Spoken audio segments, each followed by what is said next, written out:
అందరూ ఎలా ఉన్నారు? This is Sandhya. Welcome back to my channel Chinnu's world.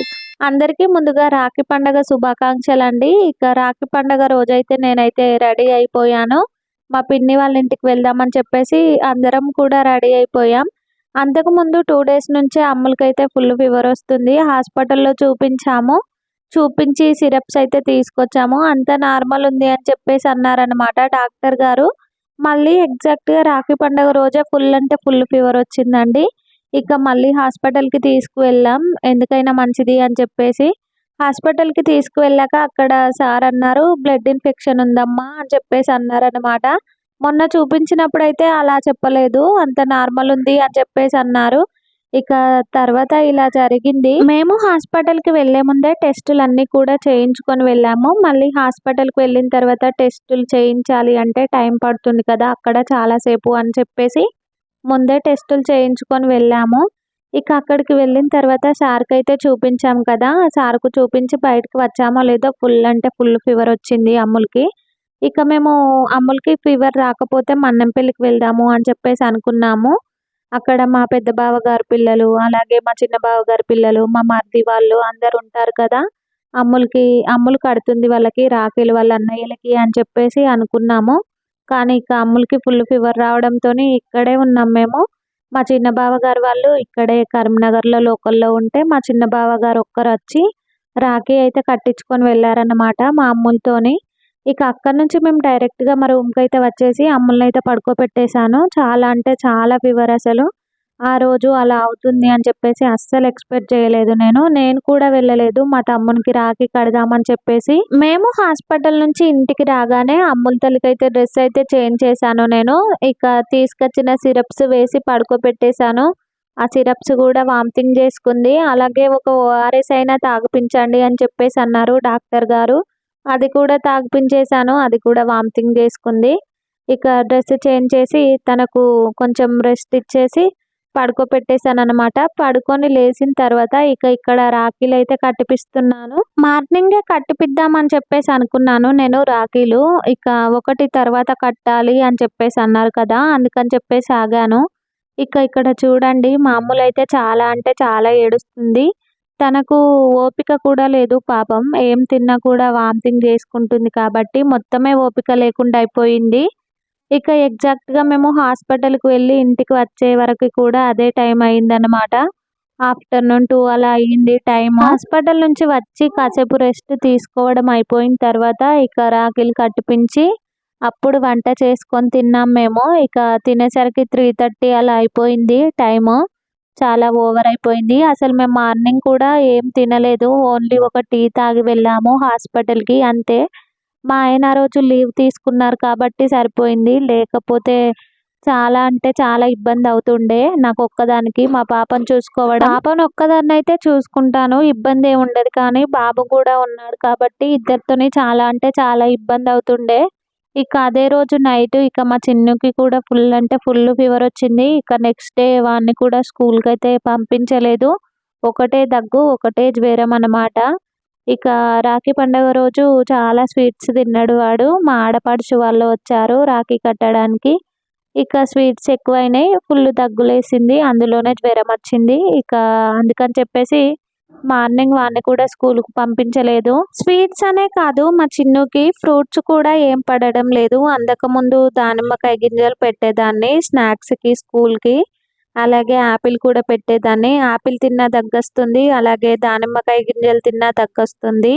అలాగే బనానా తిన్నా కూడా దగ్గొస్తుంది. ఫ్రూట్స్ కూడా ఏం పడడం లేదు పాపం వాడికి. ఫ్రూట్స్ పెడితే దగ్గొస్తుంది అని చెప్పేసి ఈ మధ్య కొంచెం కారం లాంటివి అయితే స్నాక్స్ పెడుతున్నాము చిన్నుకి. ఇక ఏదైతే తినొద్దు అని చెప్పేసి అంటామో మేము అదే తింటాను అని అంటాడు. ఫ్రూట్స్ విషయంలో కాదు కానీ ఇలా స్వీట్స్, బిస్కెట్స్ ఇలాంటివైతే చాక్లెట్స్ వద్దు అని చెప్పేసి అన్నా సరే తింటా ఉంటాడు. నాకు కావాలి అని చెప్పేసి. ఇక పిల్లల్ని ఆపడం చాలా కష్టం. ఇక రోజు స్కూల్ నుంచి ఈవినింగ్ టైంలో రూమ్‌కైతే వస్తాం కదా! వచ్చేటప్పుడు అక్కడ షాప్ దగ్గర నిల్చొని మమ్మీ నాకు చాక్లెట్స్ కొనియ్యు, బిస్కెట్స్ కొని మమ్మీ, స్వీట్స్ కొని మమ్మీ, చిప్స్ కొని మమ్మీ అని చెప్పేసి అంటా ఉంటాడు. ఎంతన్నా సరే నేనైతే ఓన్లీ చిప్స్ అలాగే సాల్ట్ బిస్కెట్స్ తప్ప ఇంకేం కొనియ్యను నేను. ఈ చాక్లెట్స్ స్వీట్స్ తింటే దగ్గొస్తుంది అని చెప్పేసి కారం లాంటివే కొనిస్తూ ఉంటాను. అది కూడా రోజు అయితే కాదు, ఎప్పుడైనా ఒకసారి అంతే. ఇక ఎంత మంచిగా చూసుకున్నా సరే ఇలా ఏదో ఒక హెల్త్ ఇష్యూస్ వస్తూనే ఉంటాయి పిల్లలకి. మేమైతే రాఖీ కట్టడానికి వెళ్ళలేదు కదా మా ఇంటికి, అందుకని చెప్పేసి మా చిన్న మామయ్య గారు మా ఆడపడుచుని తీసుకొని మా రూమ్కి అయితే వచ్చేసారు రాఖీ కట్టడానికి. నేను అంతకుముందు చెప్పేదాన్ని కదా విన్ను మా మరిది అని చెప్పేసి, వాళ్ళ ఓన్ సిస్టర్ అనమాట ఈ అమ్మాయి. మా ఫ్యామిలీలో అయితే ఈ మొక్కతే మా ఆడపడుచు. నలుగురు అన్నలకి ఒక తమ్మునికి అక్క, నలుగురు అన్నయ్యలకి చెల్లె ఈ మొక్కతే అన్నమాట. ఇంకో పెద్ద మామయ్య వాళ్ళ కూతురు కూడా ఉండే మా అక్క, ఆమె చనిపోయింది. ఇక్కడైతే మా మామయ్యకైతే రాఖీ కట్టిపిస్తున్నాము మా అమ్ములతో. మా మరిది గారు అయితే లేరు, డ్యూటీకి వెళ్ళిపోయారు. ఇక మా చిన్న మామయ్య వాళ్ళు వెళ్ళిపోయిన తర్వాత ఇంకో ఆడపడుచు వాళ్ళు అయితే వచ్చారు. ఈమె మా అత్తమ్మ వాళ్ళ చెల్లె కూతురు, ప్రతి ఇయర్ వస్తూ ఉంటది రాఖీ కట్టడానికి. మా ఆయన డ్యూటీకి వెళ్ళిపోయారు, ఇక కాల్ చేసి రమ్మనంగానే వచ్చారు మా ఆయన. రాఖీ కట్టి అలాగే నన్ను గాజుల షాప్కి అయితే తీసుకువెళ్లారు గాజులు పెట్టియడానికి. మొన్నటి దాకా రీసెంట్ గా వదిన మరదళ్ళ గాజులు అయితే పెట్టించుకున్నారు కదా, అప్పుడు వీలు కాలేదంట మా అత్తమ్మకు తీసుకురావడానికి. అందుకని చెప్పేసి ఇక ఇప్పుడు ఎలాగూ రాఖీ కట్టి వెళ్తారు కదా, ఇక ఇందులోనే పెట్టిస్తే అయిపోతుంది అని చెప్పేసి అనుకున్నారంట. మా అత్తమ్మ వాళ్ళ తరపున కూడా ఈ మొక్కతే మా ఆడపడుచు, ఈ మొక్కతే ఉందన్నమాట. అందరూ బ్రదర్సే ఈమెకి.